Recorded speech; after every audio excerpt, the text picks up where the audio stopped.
አባቱ የተለየ ነገር ለሱ ብቻ እንዴት ያደርጋል ብለው ቀኑበት ይልና ሊያስገሩበትም ጀመሩ ይላል። አሁን ጉድጓድ ውስጥ ለነው አንጠቀምም፣ ገለነው አንጠቀምም። ለምን አይሸጠው? ይሁዳ ይባላል። ባይዘው ይሁዳ ነው ስሙ።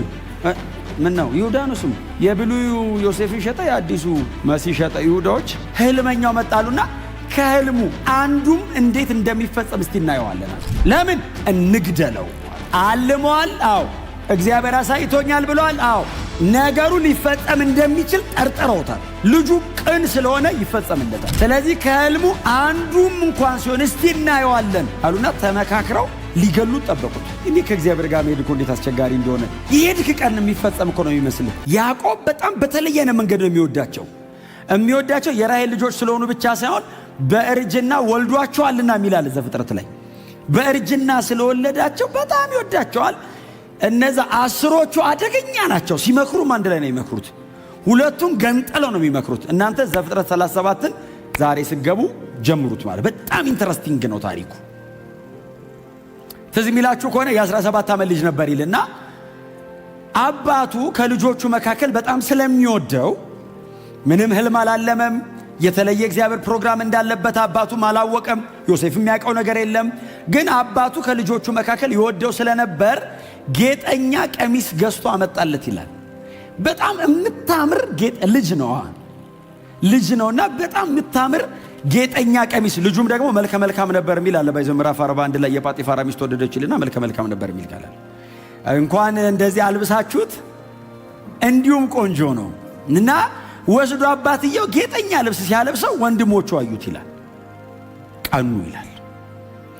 አባቱ የተለየ ነገር ለሱ ብቻ እንዴት ያደርጋል ብለው ቀኑበት ይልና ሊያስገሩበትም ጀመሩ ይላል። እግዚአብሔር ነገር ፍለጋ የጀመረው አባትየው የተለየ ፌቨር ለልጁ እንዲያደርግ ጀምሮ ነው። ተበሳጩ። ሊያስገሩበት ሲጀምሩ እግዚአብሔር ትንሽ ቆይቶ ለልጁ ህልም አሳየ። የአባቱ ቀሚስ ነው ያናደዳቸው። መለኮትም አይኑን አድርጓል እዚህ ልጅ ላይ እና ህልም አየ። በጠዋት መጣ ተነስቶ ወንድሞቼ ኑ አለ። እሱ የወንድምነት ልብን ያለው እንደዚህ እንደሚያሸሩ አያውቅም። ወንድሞቼ ኑ አለ። እሺ ብለው ተሰብስበው ሄዱ። ምንድነው? ህልም አለምኩ አለ። ምን አየህ አሉ። የጠየቀው ማን ነው? ይሁዳና ሮቤል። ምን አየህ ሲሉት የእናንተ 11 ነዶ አለ። እሺ በእኔ ነዶ ፊት አለ። የእኔ ነዶ ከፊት ነች አለ። የእናንተ እንዴት ተደርድሮ ሰገዱልኝ አለ። አሃ የእኛ ነዶ ለአንተ ነዶ ሰገደ አሉት። አዎ እንዲሁም ጀምሯል ማሴር። ልትነግስብን ትፈልጋለህ እንዴ አሉት። አረ እኔ እንደሱ አላሰብኩም። ትርጉሙ እንደሱ ነው እንዴ? እግዚአብሔር ያሰበው እነሱ ናቸው የሚነግሩት። ልጁ በቀንነት ቢያቅማ አያወራም። ቢያቅማ እንኳን ግን አወራ። አንዳንዴ ይሄ ነገር ይጠቀስና ህልማችሁን ደብቁ ይባላል። ባያወራ ግብጽ ማን ይሸጣል? እንዴት ይነግሳል? አያምልጣችሁ። ግን እግዚአብሔር ባለው ሰዓት ሲሆን ትክክል ነው አይደል? አሁን ለተገኘው በሙሉ አይወራም። ግን ደግሞ ለሚጸልይላችሁ ሰው ማካፈል ደግሞ ጥሩ ነው። አሁን እንደ ዮሴፍ ተገፍታችሁ ብቻ ሳይሆን ተጸልዮላችሁም እንድትነግሱ ሲነግራቸው ሊነግስብን ነው ብለው አሰቡ ይላል። ሊያሴሩበት ሲጀምሩ እንደገና መጽሐፍ ሲናገር ድጋሚ ህልም አየ። 11 ኮከብ ፀሐይና ጨረቃን ጨምሮ ሲሰግዱለት ደግሞ አየ። ከዛ አባቱን ጠራው። አባቴ አለው። አቤት አለ። ወንድሞቼ ነው አላቸው። ዛሬ ደግሞ እንደገና ህልም አየሁ አለ። ምን አየ አሉት። 11 ከዋክብት ፀሐይና ጨረቃን ጨምሮ ፊቴ ሰገዱ አለ። መጽሐፍ ሲናገር ወንድሞቹ አይደሉም፣ አባቱ ገሰጸው ይላል። አንተ አለ። አቤት አባቴ ሲል እኔና እናትም ልንሰግድልህ ነው እንዴ አለው። በል ሁለተኛ እንደዚህ እንዳትል አለ ይልና በወንድሞቹ መሃል ገሰጸው ብሎ ግን እስራኤል አይደለም የሚለው ያዕቆብን እስራኤል ብሎ ነው የሚጠራው። እስራኤልም ነገሩን በልቡ ግን ያዘው ይላል። እግዚአብሔር ይህን ልጅ ምን ሊያደርገው ነው አለ። ታውቃለህ ለምን መሰለህ? ወንድሞቹ ገና ናቸው። ይሄ ግን በብዙ መንገድ እግዚአብሔርን ያውቀዋል። እሱን እግዚአብሔር እንዴት አድርጎ በተለያየ መንገድ እንደዚህ አይነት ዲቫይን ፕላን ውስጥ እንዳመጣው ያውቃል። እግዚአብሔር ከዚህ ልጅ ጋር ጉዳይ ያለው እንዴ ብሎ ነገሩን በልቡ ይዞ ይጠብቀው ጀመር ይላል። በቃ እግዚአብሔር ሥራውን ጀመረ በይፋ። ምናልባት የታሪኩ አካል ብንሆንና ዮሴፍና ወንድሞቹ በነበሩበት ዘመን ብንኖር የእግዚአብሔር በማይመስል መንገድ ነገሩ ካለፈ በኋላ ግን ዘንድሮ ቆመን ስናየው እግዚአብሔር በምን አይነት መንገድ ስራውን እንደሚሰራ እንድናውቅ እግዚአብሔር ስራውን ጀመረ። አይ ቲንክ ዮሴፍም አልገባውም፣ ወንድሞቹም አልገባቸውም፣ አባቱ እስራኤልም አልገባውም፣ ማንም አልገባውም። እግዚአብሔር ከላይ ታሪክን ተቆጣጥሮ ስራውን እየሰራ ነው። ሉዓላዊ አምላክ ነው። የወደደውን ሲያደርግ ለእኔ መንገር አይጠበቅበትም። አድርጎት በኋላ ይገባኛል። አባቱ እስራኤል ተነሳለው ብድጋል ዮሴፍ ሂድና እስቲ ወንድሞች ምን እየሰሩ እንደሆነ የት እንዳሉም እስቲ እያቸው፣ እረኝነት ሄደዋለሁ እስቲ እያቸው ብሎ ወንድምየውን ተነስና ሂዳለው። ተነስቶ ሄደ። ወንድምየው በምድረ በዳ ይፈልጋቸው ጀመር ይላል። ወንድሞቹ ሲፈልግ አጣቸውና በምድረ በዳው መሃል ላይ አንድ ሰው አገኘ።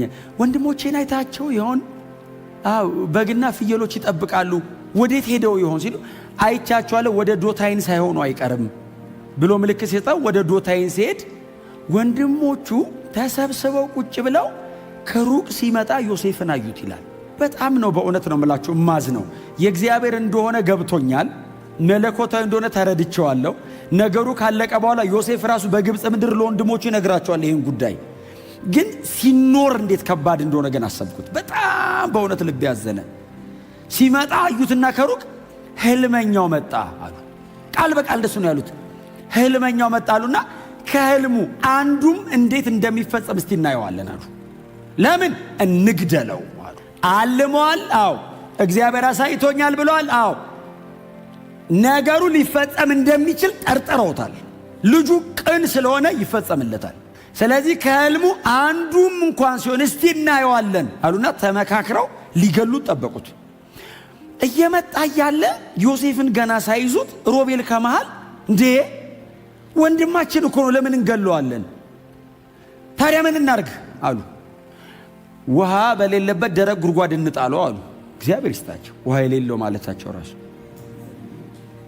ውሃ በሌለበት ደረቅ ጉድጓድ ውስጥ እንጣለው አሉ። እሺ ልብሱን እንቀዳደዋሉ። ያቺን ጌጠኛ ልብሷን የቀኑባትን ልብስ እንቀዳድ እሷን አሉ። እግዚአብሔር ነገር የንጉሥ ልብስ እኮ ሊያለብሰው ነው። እነሱ በያዕቆብ ጌጠኛ ልብስን የቀኑት ተንጠራርተው የማይወርዱ ቦታ እኮ ሊያወጣው ነው። እንቅደድበት አሉ። ቀዳደዱበት ይላል። ጉድጓድ ውስጥ አሉት። እርቃኑን አድርገው ጉድጓድ ውስጥ አሉት። አሁን ዝም ብላችሁ ዮሴፍን አስቡት ምን እንደሚሰማው። አሁን መጽሐፍ እኮ አልነገረንም። የወንድሞቹ ምክር ነው የተጻፈው። ዮሴፍ ጉድጓድ ውስጥ ብቻውን ጨለማ ነው፣ ባዶ ጉድጓድ ውስጥ አሉት። ከምንገለው አለ ከመሃል አንደኛው ለምን እንገለዋለን? ታዲያ ምን እናርግ? ከምንገለው አሁን ጉድጓድ ውስጥ ለነውም አንጠቀምም፣ ገለነውም አንጠቀምም። ለምን አይሸጠው? ይሁዳ ይባላል። ባይዘው ይሁዳ ነው ስሙ። ምን ነው ይሁዳ ነው ስሙ። የብሉዩ ዮሴፍን ሸጠ፣ የአዲሱ መሲህ ሸጠ። ይሁዳዎች እንሸጠው አለ። ለማ ሲሉት እስማኤላውያን ያው እየመጡ ነው፣ ለነሱ ወደ ግብፅ ሄደው ነግደው ስለሚመለሱ ከፈለጉ ይግዙት፣ ካልፈለጉ ግብፅ ይሽጡት ብለው ዮሴፍን በሚያስመርር አይነት መንገድ የእግዚአብሔርን የዘላለማዊ ፕሮግራም በሚያስፈጽም በእግዚአብሔር ሉዓላዊ ፈቃድ ተጽዕኖ ስር አድርገው ሸጡት። እግዚአብሔር ከእጃቸው በዚህ መንገድ እንዲወጣ አድርገው። መዝሙረኛው ሲዘምር ምንድነው የሚለው? በባርነት የተሸጠውን ዮሴፍን ከነርሱ አስቀድሞ ላከው። ይመጣሉ ነው አይደል መዝሙረኛው? እግዚአብሔር ዮሴፍን እንዲሸጥ ሲያደርገው ዮሴፍ ከመሸጡ ከ400 ዓመት በፊት ለአብርሃም እግዚአብሔር እንደዚህ ብሎታል፣ ትውልድ ለ400 ዓመት በባዕድ አገር ይገዛል።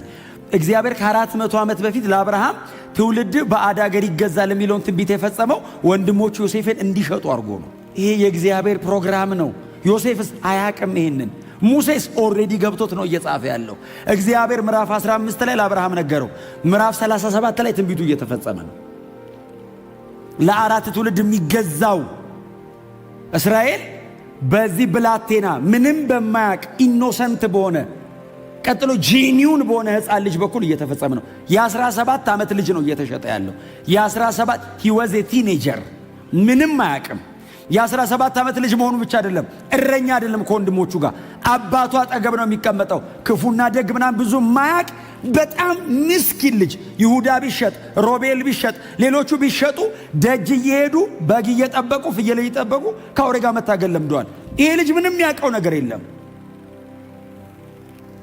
እግዚአብሔር ብቻውን ስራውን መስራት ስለፈለገ ምንም በማያውቅና ምንም በማይችል ልጅ በኩል ስራውን ጀመረ። በጣም በትህትና አጠገባቸው ሰው እግዚአብሔር በህይወት ላይ ያለውን ነገር ባይገባም ይፈጽመዋል በሉት። ሁሉም ነገር እንዲገባችሁ አትጸልዩ። ስለማይገባችሁ ሁሉ ይግባኝ ተብሎም አይጸለይም። ልክ አይደለም። አንዳንዱ ይግባኝ፣ ውሉን አሳየኝ፣ መንገዱ ልክ እንደሆነ ብቻ ኮንፈርም አድርገኝ ተብሎ ነው የሚጸለየው። እግዚአብሔር ግብጽ ሲወስደው ይሄንን ልጅ ደሞ እኮ እንዴ ከእግዚአብሔር ጋር መሄድ እኮ እንዴት አስቸጋሪ እንደሆነ ይሄድክ ቀን የሚፈጸም እኮ ነው የሚመስልህ። ፈርዖን ፊት ቀርቦ ልጁ ወደ ንግስና የመጣው እኮ በ30 ዓመቱ ነው። 13 ዓመት ተሰቃይቷል። 13 ዓመት። ስለ ዮሴፍ እግዚአብሔር ይመስገን።